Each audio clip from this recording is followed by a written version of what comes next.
todos bem-vindos. Nós vamos fazer um exercício, que será um exercício longo, com várias partes, vários exemplos, todos de convergência de séries numéricas. O que nós vamos fazer nesse exercício?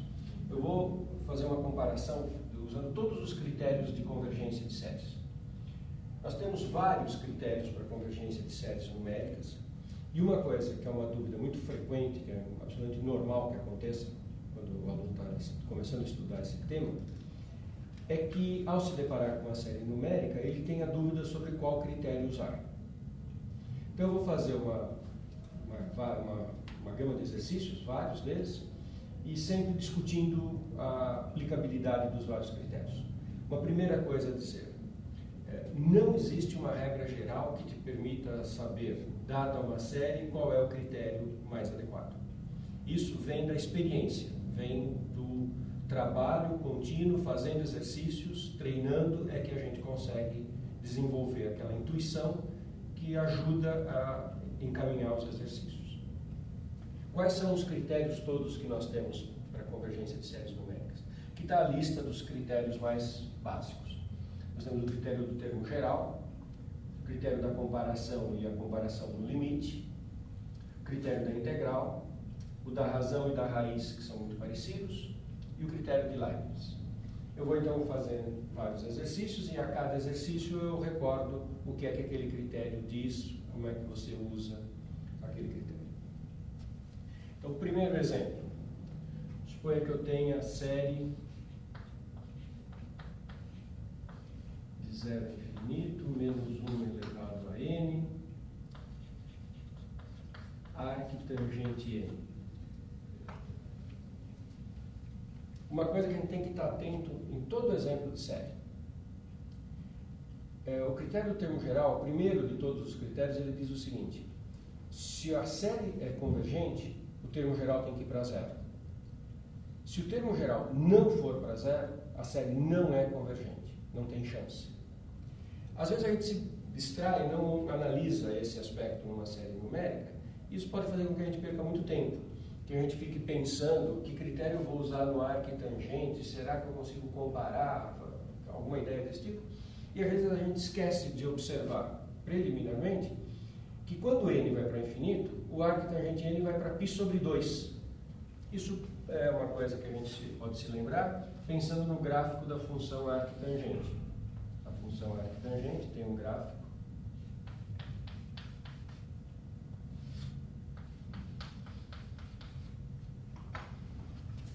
que se aproxima de π sobre 2.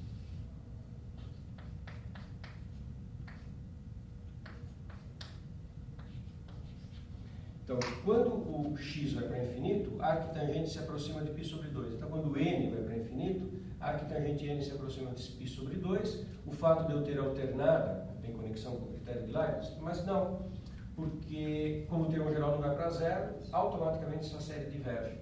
Quando n tende para infinito, tem duas subsequências.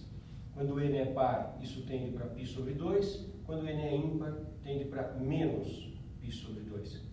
Ou seja, o termo geral não vai a zero. Isso tem como consequência que essa série é uma série divergente. A série diverge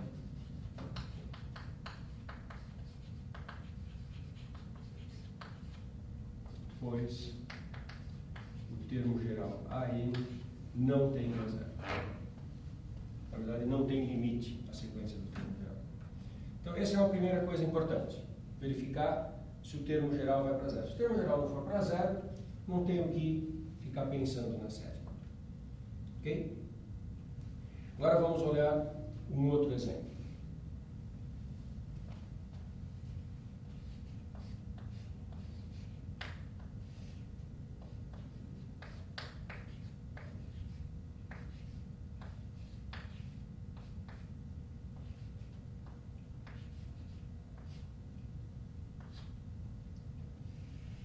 Menos 1 elevado a n, 4n sobre 5n ao quadrado mais 1, quando n vai de 0 a infinito. Quando essa série é alternada, essa série é uma série alternada para os diferentes valores de n par isso vale mais, para n ímpar isso vale menos. Então, toda vez que nós tivermos uma série alternada, nós temos que ter em mente o critério de Leibniz. Então, este é um critério interessante para séries alternadas. Ele é um critério específico para séries alternadas.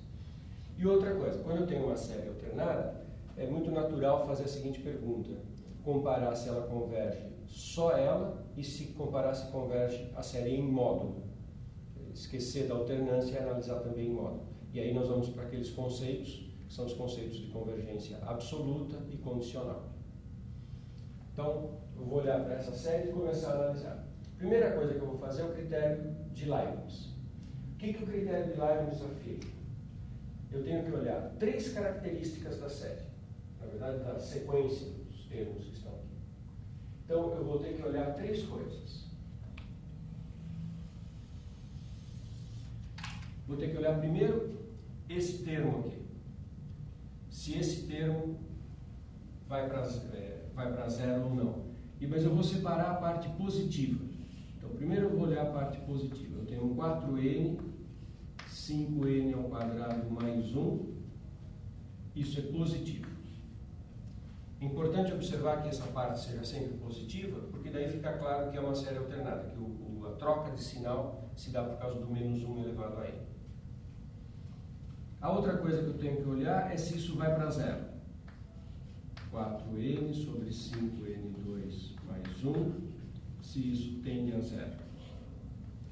Sim, porque isso é um quociente de funções, é uma função racional, quociente de polinômios, são os termos de maior grau que determinam, um em cima é 4n, embaixo é 5n2, o limite é dado pela comparação desses dois termos, que é 4/5, cancela o n, 4/5 com n embaixo, quando n vai para infinito, isso vai para zero. E a terceira característica do critério de Leibniz é saber se 4n sobre 5n ao quadrado mais 1 é decrescente ou não. Se ela é decrescente, é importante que ela seja decrescente para valores grandes de n. Nos valores iniciais, ela até poderia oscilar. É importante saber se ela é decrescente nos valores grandes de n. Vou deixar essa parte um pouquinho suspensa. Como essas 3 coisas são verdadeiras, o critério de Leibniz garante direto que essa série é convergente. Essa série converge pelo critério de Leibniz. Sempre que eu tiver essas 3 condições e a série for alternada, aí eu alterno nesse menos 1 elevado a n, o critério de Leibniz garante a convergência. Vou deixar para vocês fazerem essa análise do decrescimento dessa função. É uma técnica de cálculo anterior que vocês certamente vão se lembrar. Como é que eu mostro que isso aqui é decrescente? Eu faço o seguinte: eu considero a função da variável contínua, 4x sobre 5x ao quadrado mais 1, a mesma expressão, só que com x no lugar do n. Ok? E eu mostro que esta função é decrescente. Como é que eu mostro que uma função de variável contínua é decrescente? Com as técnicas anteriores do cálculo. Basta eu calcular a derivada da função. Para calcular a derivada dessa função, eu tenho que fazer regra do quociente, derivar pela regra do quociente. Então, faço as contas pela regra do quociente e mostro que essa função fica negativa. Na hora que eu mostrar que ela ficou negativa, derivada negativa, função decrescente. Se essa função é decrescente, essa sequência é decrescente. Ressaltando que esse decrescimento ele tem que ocorrer para valores grandes de x. No começo ela pode até oscilar. Então, quando você fizer o cálculo da derivada pela regra do quociente, importante que você conclua que ela é decrescente para x maior que alguma coisa. E pode ser um valor grande de x, isso não é importante. Porque daí, a partir daquele momento, a sequência decresce e aí a série converge. Então, o critério de Leibniz diz isso e ele se aplica para essa série porque ela é alternada e a parte positiva tem todas essas propriedades. É natural, nesse problema, perguntar se essa série é absolutamente convergente ou condicionalmente convergente. Então, vamos rever esse conceito. O que quer dizer absolutamente convergente? Absolutamente convergente quer dizer que se eu tomar essa série em módulo agora, sem alternância, e portanto não vou poder usar o critério de Leibniz, se eu tomar a série de termos positivos, se ela também é convergente, aí eu vou dizer que a série é absolutamente convergente. Se, quando eu olhar a série em módulo, a série obtida não for convergente, eu vou ter a seguinte situação: a série alternada converge e em módulo não. Aí essa série chamar-se-á condicionalmente convergente. Isso é uma coisa que a gente sempre faz quando a gente está olhando uma série que tem alternância de sinal. Então, fica então agora a pergunta: como é que eu analiso esta série? 4n sobre 5n ao quadrado mais 1. Não é mais claro o Leibniz, porque Leibniz é para a série alternada. Critério termo geral a gente já usou, já viu que sim. Então é um desses aqui que vai se aplicar. Uma série como essa, ela é muito cômoda para se usar o critério da comparação no limite. Vamos lembrar do critério da comparação no limite. Você tem que ter uma segunda série, que você saiba o comportamento, se ela é convergente ou divergente.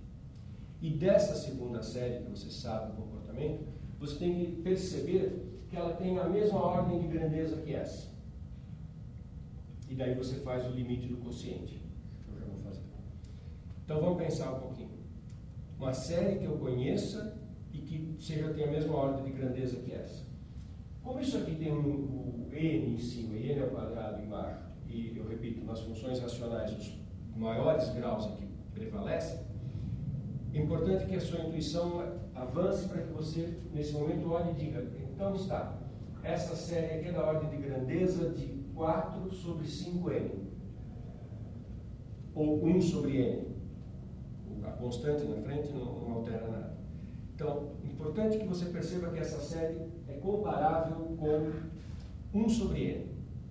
E 1 sobre n é a série harmônica, nós sabemos que diverge. Então eu posso tentar usar o critério da comparação no limite. O que diz o critério da comparação no limite? Eu faço o limite para n tendendo a infinito do quociente da minha série, da que eu estou analisando, pelo termo geral de uma outra série que eu conheço. Nesse caso, eu vou fazer limite para n tendendo a infinito, 4n sobre 5n2 mais 1 sobre n.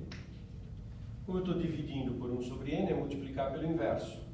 Isso fica igual, limite para n tendendo a infinito, multiplicado pelo inverso vai ficar 4n2 sobre 5n2 mais 1. Polinômios do mesmo grau. Aí mandam os termos dominantes e o limite é o quociente dessas constantes. Esse limite é 4/5. No critério da comparação no limite, exatamente isso que a gente faz: quociente de duas séries, limite para n tendendo a infinito e ver o que acontece. Se isso dá um número real positivo, não pode dar nem infinito nem zero. Tem que dar um número real entre 0 e infinito, que é o caso de 4/5. O 4/5 é menor que 0, é maior que 0 e menor que infinito. Quando isso ocorre, as duas séries têm o mesmo comportamento. Então, como isso ocorre? Então, esta série tem o mesmo comportamento que a série 1 sobre n. E a série 1 sobre n, nós sabemos o que acontece com ela. A série 1 sobre n é divergente. Porque é a série harmônica. Então, juntando essas duas conclusões, o que eu concluo sobre esta série? Que ela é divergente. Pelo critério da comparação no limite, eu concluo que ela tem o mesmo comportamento que a harmônica. A harmônica é divergente, então essa aqui é divergente, e o que está aqui escrito aqui embaixo é a explicação, é o pois, que explica por que essa série é divergente. Ok? Vamos fazer uma pausa nos nossos exercícios. Daqui a pouco eu volto com mais exercícios nessa linha de pensamento, de entender os critérios de convergência das séries numéricas.